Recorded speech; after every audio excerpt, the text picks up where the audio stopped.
부흥회를 갖고자 합니다. 주로 소그룹과 관련해서 말씀을 드리려고 하는데 이미 이 교회는 소그룹을 잘 하고 있고 제가 기억하기로는 그 전에 화요 예배를 화요 목장으로 해서 나눠서 소그룹으로 화요 예배를 드렸던 적도 있었죠. 여기는 꽤 역사가 오래됐습니다. 근데 전인적 소그룹을 이제 처음 올해부터 시작하시나 봅니다. 이렇게 지내보면 그 교회가 부흥하는 때가 있더라고요. 언제나 누가 와도 되는 게 아니고 그 목사님하고 또 교인들의 열망이 딱 맞아 떨어질 때 교회가 크게 부흥을 하는데, 우리 마 목사님은 우리 호남 앞에서도 제가 늘 지켜보고 또 많은 기대를 갖고 있는 훌륭한 목사님이십니다. 우리 목사님 계시는 동안에 이 교회가 더욱더 크게 부흥하고 발전하리라고 믿어 의심치 않습니다. 오늘 본문의 말씀은 창세기 4장 9절인데 다 같이 천천히 읽고 말씀을 시작하겠습니다. 시작. 여호와께서 가인에게 이르시되 내 아우 아벨이 어디 있느냐? 그가 이르되 내가 알지 못하나이다. 내가 내 아우를 지키는 자니까. 여기에서 제목을 딴 겁니다. 내 아우 아벨이 어디 있느냐. 자, 이 본문의 말씀이 있다가 마지막에 다시 한번 들을 겁니다. 먼저 한번 생각을 해봅시다. 10년 후에, 지금으로부터 10년 후에 우리 전주중앙교회는 1. 계속 부흥할 것이다. 2. 현상 유지할 것이다. 3. 점점 쇠퇴할 것이다. 몇 번입니까? 1번, 2번도 있네. 3번도 있고. 근데 제가 왔던 2019년하고 지금하고 비교해 보면 저는 전도회 때는 거의 많이 나오기 때문에 잘 몰라요. 그러니까 한 7년 전하고 지금하고 비교해 보면 교회가 지금 부흥했습니까? 거의 그대로입니까? 약간 줄었습니까? 2번이에요? 어떻게 한 교회 다니는데 의견이 다 틀려? 어쨌든 그래도 우리 전주중앙교회는 저력이 있는 교회예요. 그리고 젊은 사람들도 아직도 많이 있다고 들었고요.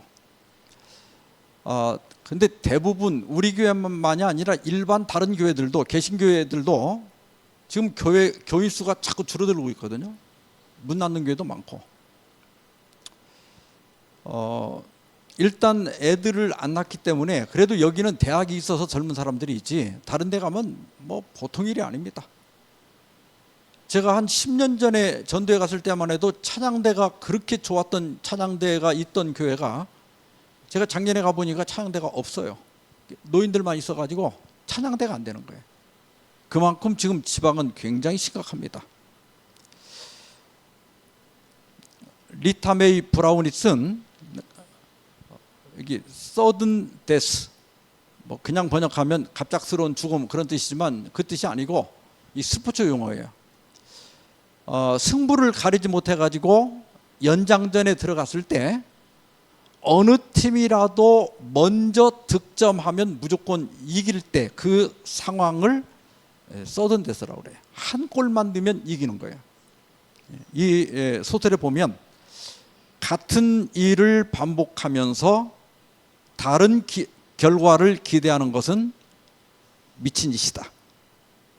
근데 인세니티 하면은 뭐 미친 짓이라고 제가 번역했지만 정신병이다 이런 뜻이에요. 정신병이다. 똑같은 방식으로 예배하고 똑같은 방식으로 선교하면서 10년 후에 우리 교회가 부흥할 것이다 이렇게 믿는 것은 그건 정신병자나 같다. 그건 미친 짓이다 이런 뜻이에요. 그러면 우리가 분명히 무언가를 바꿔야 되거든요. 여러분, 교회가 조직된 목적이 뭐가 있을까요? 6가지 목적이 있거든요. 보통 5가지는 맞추더라고. 자, 한번 여러분들이 알고 있는 대로 한번 교회가 조직된 목적이 무엇일까 얘기해 보세요. 뭐라고 그래서 크게? 선교? 벌써 눈치가 빨라가지고 선교. 예, 맞췄어요. 그 다음에 예? 봉사. 예, 봉사도 있어요. 예, 봉사 혹은 사역. 또 영혼 구원. 그 뭐라고 그러는지 잘 안 들려. 내가 나이가 드니까 그건 전도고. 문제가 뭐냐면 이제 잘 안 들려. 그래 소리를 크게 해야 돼. 1번이 뭘까요? 영혼 구원은 6번에 다 들어가고 예배죠. 그 다음에 2번은 친교입니다. 근데 교회에 다니면서 우리가 소그룹을 해야 되는 이유 중에 하나가 친교 때문에 그래요. 여러분 이 정도 교회만 되더라도요, 친교 모임을 갖지 않으면 1년 동안 같은 교회를 다니면서 말 한마디 안 하고 지날 수도 있어요. 그래요? 그래서 친교 모임을 가져야 돼요. 교회는 교제를 위해서 모이는 곳이에요. 그 다음에 세 번째가 교육 혹은 양육입니다. 침례를 주고 가르쳐 시키게 하라. 그래서 양육을 해야 돼요. 또 리더 양육도 해야 됩니다. 그래서 5번째는 잘 못 맞추는데 성례 집행입니다. 그러니까 침례나 성만찬 예식을 위해서 교회에 모이는 거예요. 이 중에서도 가장 중요한 게 뭘까요? 다 중요하지만 1번 같죠. 근데 예수님은 부활한 직후에 뭐라고 그랬는가 하면 아버지께서 나를 보내신 것 같이 나도 너희를 보내노라. 가서 예배 잘 드려라 이 말씀보다는 너희를 선교사로 내가 파송하니까 나가서 복음을 전하라. 그 다음에 갈릴리 산에서도 너희는 가서 모든 민족을 제자로 삼아 아버지와 아들과 성령의 이름으로 침례를 베풀고 내가 너희에게 분부한 모든 것을 가르쳐 지키게 하라. 선교 명령입니다. 그 다음에 승천 직전에 뭐라고 그랬어요? 땅끝까지 이르러 내 증인이 되리라. 모두가 다 예수님의 초점은 어디에 맞춰져 있어요? 선교에 맞춰져 있습니다. 자, 여기 교회 벽에 크게 써 있는 글씨, 전도하지 않는 교회는 교회가 아니다. 다 같이 한번 읽어봅시다. 시작. 전도하지 않는 교회는 교회가 아니다. 어떤 교회는 교인들끼리는 아주 재밌게 교회를 다녀. 막 같이 뭐 골프도 치러 다니고 같이 운동도 하러 다니고 뭐 같이 이게 취미 활동, 이렇게 등산도 다니고 맨발 걷기도 하고. 근데 1년 내 하는데 한 명도 구도자가 없어. 교인들끼리 그냥 놀러 다니는 거야. 그건 취미 모임이지 교회가 아니다. 교회는 무엇을 위해서 세워졌다고요? 선교를 위해서 세워졌습니다. 그래서 교회가 문을 걸어 잠그고 세상과 단절된 교회는 존재 의미를 잃어버린 교회입니다. 교회가 왜 존재해야 되는가를 잃어버린 거예요. 그래서 사도행적 9페이지에 이런 말씀이 있습니다. 교회는 사람을 구원하기 위해 하나님께서 세우신 기관이다. 교회는 봉사를 위하여 조직되었으며 그 사명은 온 세상에 복음을 전하는 것이다. 교회는 누구를 구원하기 위해서? 사람을 구원하기 위해서 하나님께서 세우신 기관입니다. 그래서 우리는 열정을 가지고 어떤 경우에도 선교를 멈출 수는 없습니다. 그런데 여러분, 초대교회가 폭발적으로 성장한 비결이 무엇이었을까요? 첫째는 오순절 성령의 강림입니다. 그렇죠? 오순절 성령이 내린 그날 하루에 3,000명이나 침례를 받는 역사가 일어납니다. 그러니까 이걸 우리가 무슨 비라고 그러죠? 이른비 성령이라고 그러죠. 교회가 싹을 트기 위해서 이른비가 필요했다면 교회가 마지막 열매를 맺히기 위해서는 늦은비 성령이 필요하다. 그러니까 우리가 모든 수단과 방법을 동원해서 선교를 해야 되지만 늦은비 성령을 구해야 된다. 인간의 능력에는 한계가 있기 때문에 그렇습니다. 그 다음에 두 번째, 이 폭발적 성장의 두 번째 비결은 친교를 통한 전도입니다. 사도행전 2장 44절로 47절에 보면 믿는 사람이 다 함께 있어 그랬어요. 이것은 모였다는 말도 되고 함께 있다는 말은 연합했다는 말도 돼요. 그래서 여러분, 교회는 반드시 연합해야 돼. 하나가 돼야 돼. 교회에서 말을 할 때 굉장히 조심해야 됩니다. 요즘 보면, 가끔 보면 세상에서 상처 입은 분들이 그 상처를 치료받기 위해서 교회를 찾았다가 교회에서 더 큰 상처를 입었다는 분들이 가끔 있어요. 이 교회는 그런 일이 없겠지만, 그래서 우리가 말 한마디 할 때마다 조심해야 돼. 뭔가 이렇게 지적할 때 굉장히 조심해야 돼요. 여러분, 조금 부족한 사람이 이렇게 교회를 뭐 복장이나 뭐 이런 데 마음에 안 들더라도 그렇게 할 바에야 교회를 안 나오는 게 나아요? 그렇게 하고라도 교회를 나오는 게 나아요? 그러면 여러분, 한 영혼이 이 교회 문에 들어선다는 건 기적 같은 일이에요. 요즘에는 한 사람이 이 교회까지 걸어 들어온다는 건 기적이에요. 그러니까 교회는 사람을 소중히 여겨야 돼. 사람이 생각보다 예민하거든요. 사람을 참 조심해서 다뤄야 돼요. 두 번째로, 모든 물건을 서로 통용했고, 세 번째로, 재산과 소유를 팔아 각 사람의 필요를 따라 나눠주고, 네 번째, 성전에 모이기를 힘쓰고. 자, 성전에 모이는 건 교회 모인 거죠. 근데 다섯 번째, 집에서 떡을 떼며 기쁨과 순전한 마음으로 음식을 먹었다. 이건 뭐예요? 소그룹 활동한 거예요. 이건 소그룹의 목적은 예배도 있지만 친교예요. 친교. 그래서 소그룹을 안 하면 친교가 없어져요. 그리고 여섯 번째, 하나님을 찬미했다. 이것은 모여서 찬미를 많이 불렀다는 말도 되지만 모일 때마다 거기에 기쁨이 있었다는 뜻이에요. 찬미했다는 것은 우리가 좋으면 콧노래가 저절로 나오잖아요. 그러니까 기쁨이 있었다. 그래서 여러분, 교회는 항상 기뻐해야 돼. 저는 목회할 때 안교장을 뽑으면 제가 그 안교장님을 반드시 불러가지고 부탁을 합니다. 세상에서 힘들게 살다가 안식일날 제일 먼저 이렇게 교회에 오면 만나는 사람이 누구예요? 단에서 만나는 사람이 안교장님이죠. 안실학교 교장 선생님이죠. 근데 이 교장 선생님은 항상 긍정적이고 위로하고 격려하고 기쁜 말만 해야 돼. 근데 지각하는 사람, 지각 안 한 사람 앉혀놓고 지각한다고 뭐라고 하고 그렇잖아. 지각한다고 뭐라고 할 때 그 지각한 사람은 듣지도 못해. 일찍 온 사람이 다 그 얘기 듣고 있어. 그리고 또 어떤 때는 안교장이 뭐 어떤 슬픈 일이 있었다고 또 울고 그래. 세상도 울 일이 많고 복잡하고 힘들고 괴로운데 교회까지 와서 울면 어떡해. 교회는 나는 항상 그래. 긍정적인 말만 하고 좋은 말만 해라. 그래서 여기 와서라도 한번 웃고 여기 와서라도 밝은 얼굴 보고 가야지. 근데 이 교회는 내가 오늘 아무 말도 안 하고 시작했는데, 어떤 교회는요, 이게 탄에 딱 서서 보면 얼굴 표정이 이 상태에서 그냥 장례식을 치러도 하나도 어색하지가 않아. 근데 여기는 이게 반응이 팍팍 오잖아. 이게 여러분들 참 좋은 교회 다니는 거야. 일곱 번째, 온 백성에게 칭송을 받으니. 어떻게 해서 칭송을 받았을까요? 자선 활동입니다. 동네 사람들에게 많이 베푼 거예요.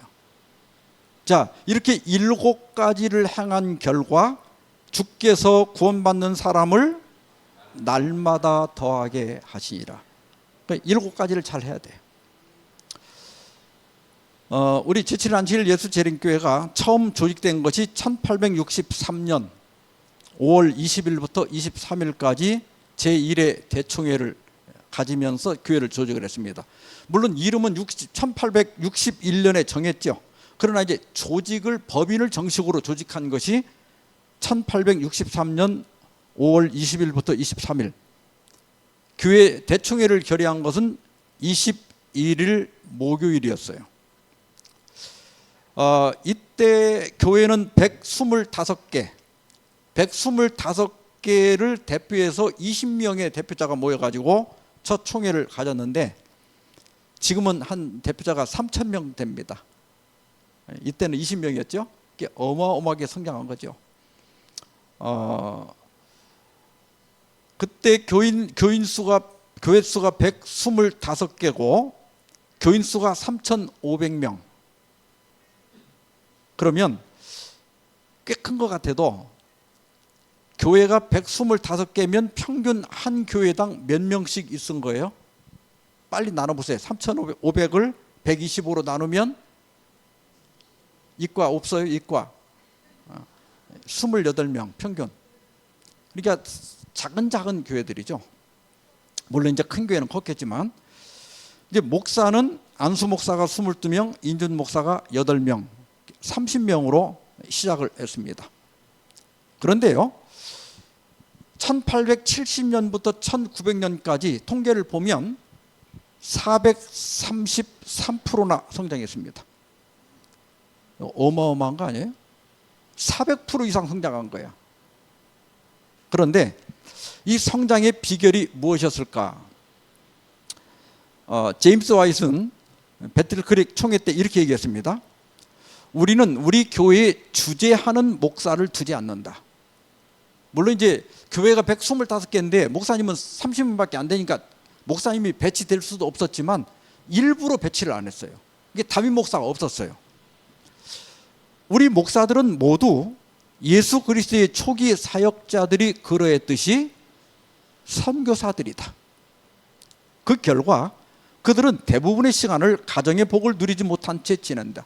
그러니까 그 당시에는 목사님들이 다 순회 목회를 한 거예요. 어느 교회에 머문 게 아니라 여러 교회를 돌아다니면서 교회를 돌보거나, 또 우리 교회가 없는 지역에 가서는 한 달씩 두 달씩 머물면서 전도를 해가지고 교인들이 생기면 가정에서부터 예배를 드리기 시작하고 평신도 지도자를 세우고 그 지도자를 교육한 다음에 자리가 잡히면 또 다른 지역으로 떠나갔어요. 이렇게 해가지고 교회가 급성장하게 되는데, 미국 인디애나주 와바시 지역 신문인 플레인 딜러라고 하는 신문이 있어요. 이 신문에 1886년 10월 1일자에 이런 기사가 실렸습니다. 그때 이제 GB 스타 목사는 지금 아까 말한 대로 거기 담임 목사가 아니라 순회 목사라고 그랬죠. 그래서 이 지역에 방문을 왔는데 이 신문사에서 인터뷰를 한 거예요. 기자가 물었습니다. 지난 40년간 재림교회가 그토록 빠르게 사역을 전개하고 성장할 수 있었던 비결이 무엇입니까? 이렇게 물었어요. 그때 스타 목사님은 이렇게 답변했습니다. 우리는 주재 목사, 담임 목사를 두지 않는다. 우리 교회들은 스스로를 돌보도록 가르침을 받으며 거의 모든 목사는 새로운 지역에서 전도자로 일한다. 이것이 우리 재림교회가 급성장한 비결입니다. 그러니까 이 교회의 선교나 예배나 대부분의 일들은 누가 했어요? 여러분들이 한 거예요. 이것이 재림교회의 급성장한 첫 번째 비결입니다. 두 번째 비결은 친교 모임 혹은 간증 모임입니다. 영어로는 소셜 미팅인데 사회적 모임 이런 뜻이겠지만 보통 이제 친교 모임, 이때는 주로 친교가 간증으로 이루어져 있었기 때문에 간증 모임 이렇게 번역할 수 있습니다. 우리 교회의 이 친교 모임은 감리교회 속회에서 가져온 거예요. 우리 교회 첫 지도자들이 감리교인들이 많았잖아요. 근데 감리교회는 웨슬리 목사님이 이게 교인들을 8명에서 12명 정도로 이렇게 나눴어요. 그 나눈 걸 영어로 클래스라고 불렀어요. 그러니까 반으로 나눈 거죠. 이게 보통 한국에서는 이게 원래 반회라는 뜻이거든요. 영어 클래스 미팅하면. 근데 속회라고 하죠. 우리 한국에서. 이 속자가 무리 속자에다가 모일 회자입니다. 그래서 8명 내지 12명 정도로 모여가지고 평신도가 지도자가 돼가지고 영성훈련, 품성 변화를 위한 영성훈련의 과정으로 삼았어요. 그래서 굉장히 엄격하게 진행을 했습니다. 모이면 죄를 고백해야 되고, 또 여기 모이지 않으면, 속해 오지 않으면 출교시켰어요. 근데 우리 교회는 이걸 발전시켜가지고 소셜 미팅으로 약간 자유롭게 진행을 했습니다. 그리고 일방적인 설교 중심 예배가 아니라 매우 상호작용적이었다. 오늘 저녁에 이제 제가 지금 일방적으로 설교하고 여러분들 듣고 있잖아요. 그런데 그렇게 하지 않고 서로가 빠짐없이 말씀을 함께 나누는 여러분들이 지금 전인적 소그룹에서 하고 있죠. 그런 식으로 예배를 드렸다. 근데 이 소그룹 모임을 언제 가졌는가 하면 안희실학교 교과 공부와 병행하거나, 그러니까 교과 공부 시간에 함께 하는 거예요. 이게 먼저 삶을 나누고 그 다음에 교과 공부를 또 나누고 또 사업에 대한 걸 나누고 이런 식으로 했어요. 아니면 목사님 설교가 끝난 다음에 1시간가량 친교 모임을 가진 거예요. 오늘 목사님 설교를 주제로 해서 또 함께 은혜를 나눈 거예요. 또 어떤 교회는 아예 점심 먹고 나서 안식일 오후에 따로 모여서 하기도 하고, 이 세 가지 방식 중에 하나를 했습니다. 진행 방식은 어떤 때는 이렇게 차례로 돌아가면서 무조건 다 한 명씩 간증하거나, 아니면 어떤 때는 인도자가 누구 하세요, 누구 하세요, 누구 하세요, 몇 명만 지명하거나 이런 식으로 진행을 했고요.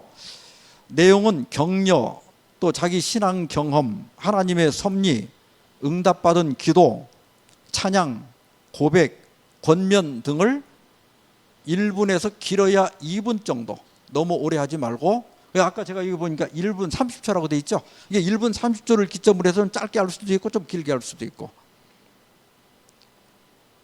근데 어떤 분이 2분 또 넘어갔다고 승질 내지 말고, 꼭 이런 거 해보면 또 그것도 한 30초 넘었다고 승질 내가지고 또 마음 상하게 하는 사람이 있어. 조금 이게 사람이 이게 잘 사는 사람은 특징이 뭐냐면, 가정에서든 교회든 이렇게 유연함이 있어야 돼. 유연함, 여백이 있어야 돼. 여백, 여유. 조금 마음에 안 들어도 오케이 이렇게 하고 지나가면 돼. 근데 매번 1분 30초만 하는데 3분씩 하는 사람이 있어. 그 사람은 가끔 빼먹고 시키면 돼.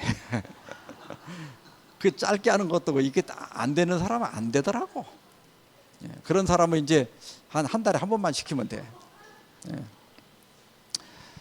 그 다음에 그렇게 하다 보니까 영적 활력이 유지가 됐습니다. 교인들이 수동적인 관찰자가 아니라 참여자가 됨으로써 신앙이 실제적인 삶의 경험이 되었다. 그 다음에 공동체 결속, 서로의 아픔과 기쁨을 공유하며 강력한 형제애를 형성했다. 여러분, 옛날에 우리 시골 생활, 아니 이렇게 옛날 농촌 이게 농사 짓고 살 때, 이게 교회가 이렇게 시골일 때는 어느 집에 숟가락이 몇 개인지 다 안다고 그랬잖아요. 근데 지금은 교회를 다녀도 몰라. 근데 이제 같이 소그룹에서 간증을 자주 하다 보면 이제 서로 이렇게 형제가 생기는 거예요. 어느 집에 무슨 일이 있었고.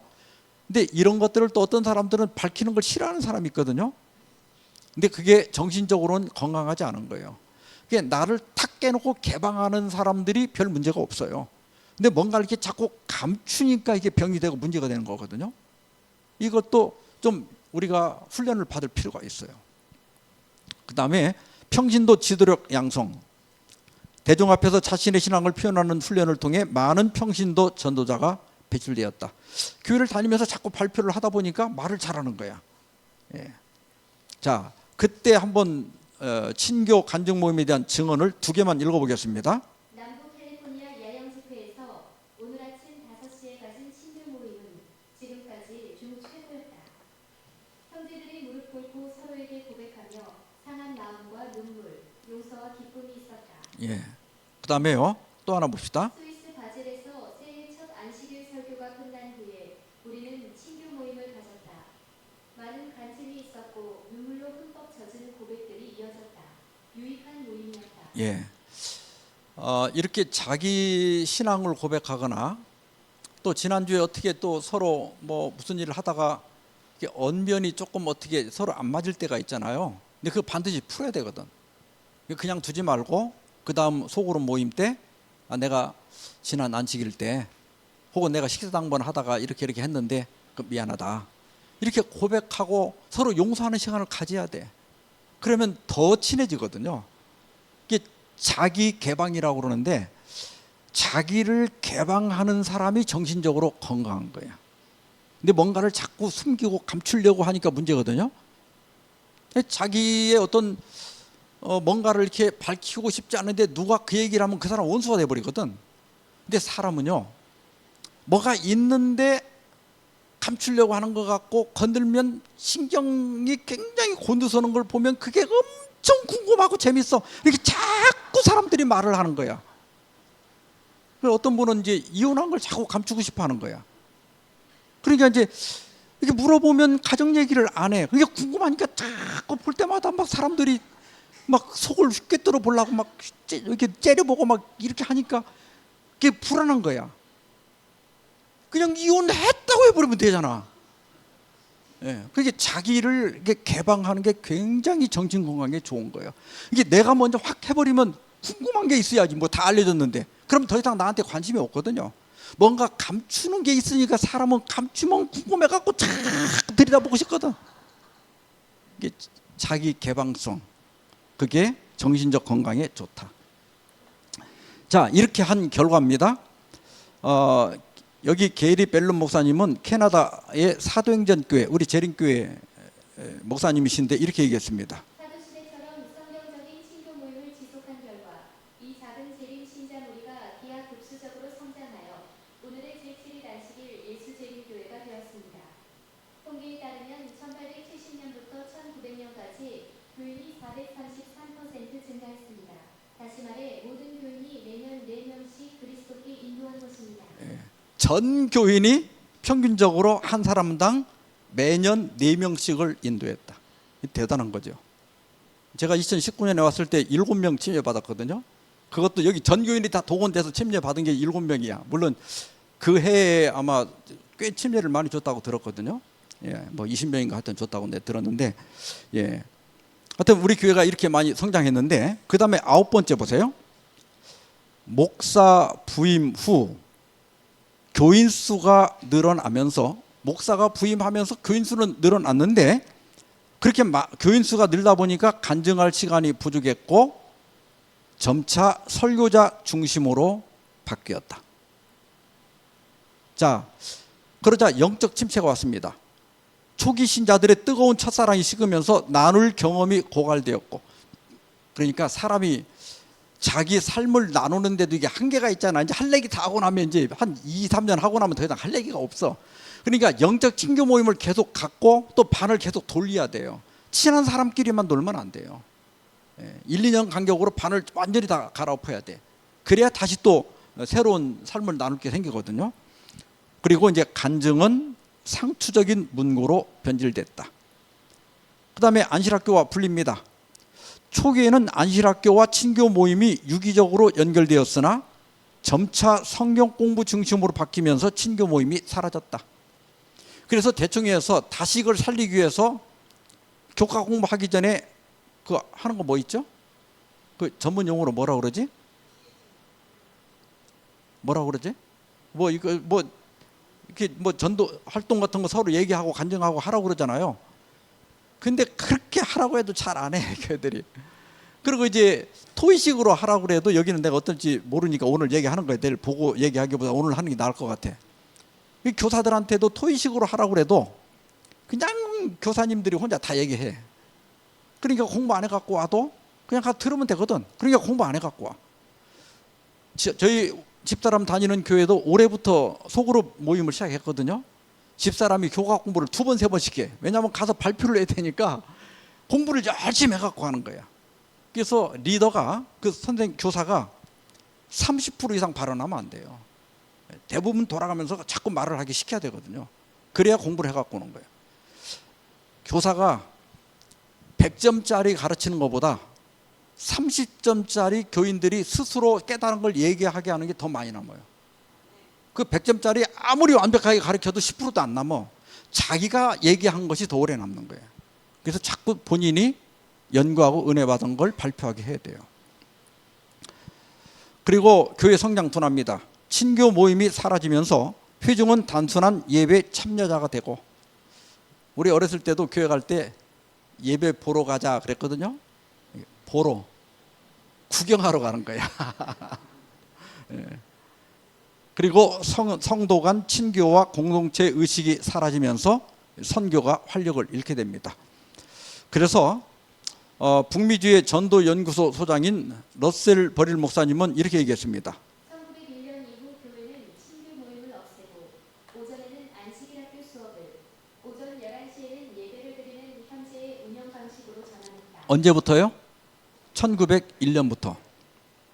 자, 이렇게 되면서 이 아서 다니엘스 목사님은 10대 대총회장님이 되신 분인데, 이분은 지금까지 역사상 대총회장을 가장 오래 역임하신 분이에요. 무려 21년 동안이나 역임을 하셨습니다. 근데 이분 때문에 우리 재림교회가 북미, 미국 중심으로 있던 교회가 세계적인 교회로 성장한 거예요. 그리고 이분이 대총회와 합회 사이에 연합회도 조직했고요. 굉장한 선교 열정을 가진 분입니다. 이분이 1912년 목회자 협의회 때 이렇게 목사들에게 설교했습니다. 우리는 대체로 목사들을 각 교회의 담임 목사로 정착시키지 않았다. 몇몇 큰 교회에서는 목사를 선출하기도 했지만 원칙적으로 우리는 현장 사역과 전도 사업을 위하여 언제든 떠날 준비를 하고 있었다. 또한 우리 형제자매들은 담임 목사 없이도 스스로 교회 예배를 유지하고 교회의 재반 업무를 수행할 준비를 해왔다. 나는 우리 교단에서 이 반응이 결코 중단되지 않기를 바란다. 왜냐하면 우리가 전진하는 사업을 멈추고 각 교회에 정착하여 그곳에 머물면서 교인들이 해야 할 생각과 기도와 사업을 목사가 대신해 주게 된다면 그때부터 우리 교회들은 약해지기 시작하고 생명력과 정신을 잃어버리며 마비되고 화석화되어 버릴 것이며 우리의 사업은 후퇴하게 될 것이기 때문이다. 예. 그러니까 목사님이 주재하는 이 자체가 문제는 아니에요. 문제는 뭐냐면 여러분들이 해야 할 일들을 목사님들에게 다 일임하고 교인들은 저 교회 문처럼 저 문이 안으로 열렸다 바깥으로 열렸다는 것처럼 교인들이 예배를 보러 구경하러 와서 구경하고 그냥 가는 거예요. 와서 말 한마디 안 하고, 찬미도 우리 교회는 많이 안 부르잖아. 그냥 몇 절 부르고, 이게 완전 구경꾼으로 전락하는 거예요. 이것이 교회 쇠퇴의 원인이다. 이렇게 해서 러셀 버릴 목사님은 이렇게 얘기했습니다. 엘렌 화이트이 사망한 다음에, 선지자가 사망한 다음에 교회는 친교 모임을 해산하고 각 교회에 목사를 배치했다. 자, 그러면서 교인 증가율을 보면요, 아까 1900년대부터 목회자가 배치되기 시작했다고 그랬죠. 433%, 같은 30년 동안 433% 성장했던 교회가 185%, 그리고 다시 30년이 지나갔을 때 167%로 성장률이 떨어졌습니다. 이건 백분율이에요. 자, 여기까지 들어보니까 어때요? 우리 마 목사님을 가라고 해야 되겠지. 목사님이 여기 있는 게 문제죠. 그건 아니에요. 왜냐하면 목사님이 부임한 다음에 사실 교인 수는 엄청나게 늘어납니다. 목사님이 부임한 1900년대부터 원래 30년 동안 7만 명 늘었었거든요. 그런데 두 번째 30년 동안은 23만 8천 명이 늘고, 세 번째 30년 동안에는 93만 명이 늘어요. 그러니까 목사님이 오시면서 교인 수가 늘었는데, 문제는 왜 백분율은 낮아졌죠? 그 이유가 뭘까요? 일단 모 집단이 커졌기 때문입니다. 이게 무슨 말인가 하면, 교인이 30명인데 1년 동안 침례를 1명 줬다. 그러면 교회가 몇 프로 성장했는가 하면 계산해 보세요. 교회가 30명인데 1년에 침례 1명 줬다. 몇 프로 성장한 거예요? 3.3% 성장한 거예요. 예? 근데 교인이 100명인데 침례를 1명 줬다. 그럼 몇 프로 성장한 거예요? 그건 쉽죠. 1%. 그러니까 모집단이 커지니까 백분율이 낮게 나오는 것도 첫 번째 원인이 있어요. 두 번째는, 그러면 이렇게 교인 수가 늘어나면 그 백분율도 확 늘어나려면 이거보다 사실 교인 수가 더 늘어야 된다는 얘기거든요. 그러니까 그만큼 안 늘어났다는 것은 전도 효율성이 떨어졌다. 전도 효율성이 초기보다는 많이 떨어졌다. 왜냐하면 목사 혼자 설교하고, 목사 혼자 방문하고, 목사 혼자 성경 가르치고, 목사 혼자 침례를 주는 이런 방식으로 교회가 진행이 되면서부터 성장률이 떨어진 거예요. 그 전에 누가 했다고요? 평신도들이, 여러분들이 했단 말이에요.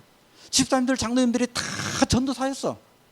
근데 목사님이 오니까 이제 목사님은 봉급받는 목사님이니까 목사님도 알아서 하시라고. 우리는 가서 돈 열심히 벌겠다. 이렇게 하고 선교 활동을 안 하니까 효율성이 떨어졌다 이 말이에요. 이게 목사님이 계신 게 문제가 아니라 교인들이 활동하지 않은 것이 문제입니다. 엘렌 화이트는 이렇게 얘기했습니다. 만일 인간의 지혜의 말이 더 적게 말해지고 그리스도의 말씀이 더 많이 말해진다면, 만일 설교를 더 적게 하고 친교 모임을 더 많이 갖는다면 우리 교회들과 장막 집회에는 전혀 다른 분위기가 만들어질 것이다. 성령의 부어주심을 위하여 기도의 시간들이 마련되어야 한다. 엘렌 화이트는 이 말을 여러 번 했어요. 우리가 설교를 더 적게 하고 친교 모임을 더 많이 갖는다면 교회도 달라질 것이고 각종 모임에도 전혀 다른 분위기가 만들어질 것이다. 예. 특별히 우리가 늦은비 성령을 받기 위해서는 이런 시간을 더 많이 가져야 된다. 이렇게 얘기했습니다. 소그룹을 한 2, 3년 정도 하면요, 옛날이 조금씩 그리워집니다. 옛날에 그냥 아무것도 안 하고 교회 가서 가만히 앉았다가 졸다가 딴 생각하다가 그냥 끝나면 집에 가고 할 때가 좋았지, 이거 너무 힘든 거야, 이렇게 될 수가 있어. 근데 그것은 교회가 쇠락하는 길입니다. 그러니까 아까 그랬잖아요, 똑같은 일을 반복하면서 다른 미래를 기대하는 것은 이건 미친 짓이다. 이게 우리가 교회를 놀러 다니는 게 아니잖아요. 예배를 보러 가는 게 아니라 드리러 가는 거예요. 예배에 내가 참여자가 돼야 돼. 이렇게 하려면 생각을 바꿔야 돼요. 우리가 옛날에 그렇게 편할 때를 그리워할 게 아니라 그때는 내가 신앙을 잘못하고 있었다, 이렇게 생각을 바꿔야 됩니다. 근데 소그룹을 하는 교회들을 가보면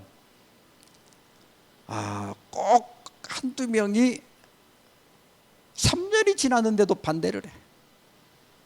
뭐하러 이걸 하는지 모르겠다 이러면서. 힘든 건 이해가 돼요. 그러나 분명히 변해야 됩니다. 어린 목사님이 이렇게 얘기합니다. 지금은 다시 한번 재림교회가 매주 경험하던 생명력 있는 친교적 모임을 회복해야 할 때이다. 이제는 재림교회 연중계획 속에 친교적 소그룹 모임을 포함시켜야 하며 한 걸음 더 나아가 재림교회 예배 속에서 매우 중요한 지배적인 요소로 삼아야 한다. 이렇게 할 때에만 우리가 명실공히 성경과 엘렌 화이트의 권면과 재림교회 유산을 충실하다고 말할 수 있을 것이다. 진정한 재림교회라고 하면 친교 모임을 회복해야 된다. 우리 예배 속에서 친교 모임이 가장 중요한 지배적인 요소가 돼야 한다. 제가 왜 친교 모임을 강조하고 다니는가 하면, 제가 은퇴하고 이제 올해가 벌써 7년째입니다. 전도회는 계속 제가 현직에 있을 때보다 훨씬 많이 다녀요. 이제는 제가 맡은 일이 없으니까 부르는 대로 다 가거든요. 그래서 5월, 6월, 4월부터 시작해서 6월 초까지는 거의 한 주도 쉬지 않고 어쩌다 한 주 빠지지 그냥 계속 나가는 것 같아요. 근데 어떤 교회는 가보면 구도자가 지금도 20명, 30명씩 모이고 침례자도 8명, 10명 막 이렇게 나와요. 근데 어떤 교회 가면 구도자 첫날 2명 나오고 둘째 날 되면 그 2명은 또 안 나오고 새로운 또 3명 나오고 인사하러 잠깐 들리는 거야. 침례자가 한 명도 안 나와. 처음에는 그냥 그런가 보다 하고 열심히 나는 이제 말씀만 전하면 되지 이렇게 생각했어요. 근데 자꾸 반복하다 보니까 궁금한 거야. 왜 어떤 교회는 구도자가 이렇게 많은데 어떤 교회는 없을까? 왜 어떤 교회는 결실이 있는데 어떤 교회는 결실이 하나도 없지? 설교자는 똑같은데. 근데 제가 공통점을 발견했어. 친교 모임, 소그룹 모임을 제대로, 그냥이 아니라 제대로 하는 교회는 여전히 부흥하고 발전하고 영혼들이 들어오고 있다는 사실입니다. 그래서 제가 주말 부흥회 요청을 받으면 지금 장막회도 다니면서도 이 친교 모임 강습회를 계속 합니다. 이것만이 우리 재림교회가 이 어려운 시절에도 여전히 성장하고 우리 사명을 완수할 수 있는 유일한 길이기 때문입니다. 자, 우리 처음에 아까 읽었던 내 아우 아벨이 어디 있느냐. 아벨은 뭐라고 그래? 가인은 뭐라고 그래요? 아니 나 몰라요. 내 아우 내 책임입니까? 이렇게 얘기한 거예요. 엘렌 화이트는 이렇게 얘기합니다. 믿음의 형제 자매들이여, 그대들의 마음속에 내가 내 아우를 지키는 자니까라는 질문이 떠오르는가. 그대가 하나님의 자녀라고 주장한다면 그대는 그대의 아우를 지키는 자이다. 주님께서는 교회가 구원할 수 있는 매체가 될 수 있었던 영혼들에 대하여 그 책임을 교회에 물으신다. 예. 아파트에 사시는 분들 계세요? 아파트. 근데 아파트는 엘리베이터 타고 올라가죠. 근데 엘리베이터를 타다 보면 혼자 탈 때도 있지만 거기 또 같이 타는 분들도 있죠. 내가 5층을 눌렀는데 그 사람이 13층을 눌렀어요. 그러면 나하고 같은 아파트 산다는 뜻이죠. 내가 이렇게 물어보고 싶은데 그런 분을 엘리베이터에서 만나면 어떻게 합니까? 인사는 해요. 인사하고 그 다음에요. 그 다음 날 과일을 사들고 13층을 가야 되는 거예요. 그러니까 우리가 만나는 모든 영혼들에 대하여 하나님께서 책임을 묻는다고 그랬어요. 이게 선교지는 널려 있는데 선교적 마인드가 없는 거예요. 그냥 인사하는 정도. 인사도 안 한 사람도 있지만 인사하는 정도. 그게 아니라 안녕하세요. 저는 5층 사는데 몇 호 사세요? 저는 몇 호 살아요? 이렇게 그냥 가볍게 인사를 나누고 헤어져. 그 다음날 아침 먹고 청소해 놓은 다음에 과일 사들고 그 집에 가서 나 어제 엘리베이터에서 만났던 5층에 사는 사람인데요 하면서 그 과일을 전해주는 거예요. 그러면 들어오라고 하겠지. 이게 구도자가 없는 게 아니라 우리가 선교적 마인드가 없는 거예요.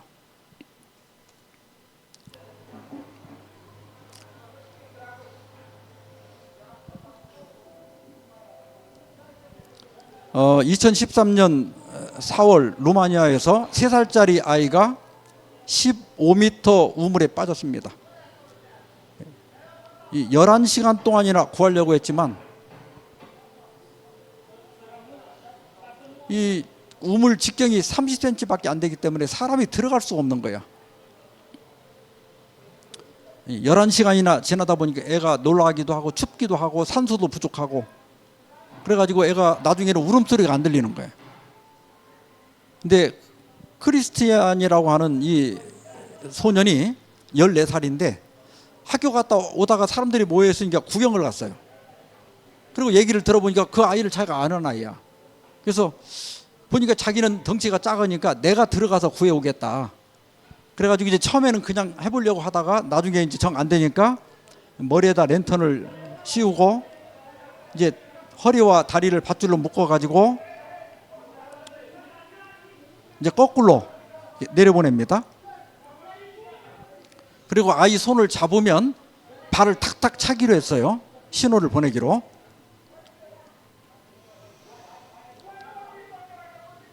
자, 이제 조용히 하라고 이제 우리가 소리를 들어야 되니까.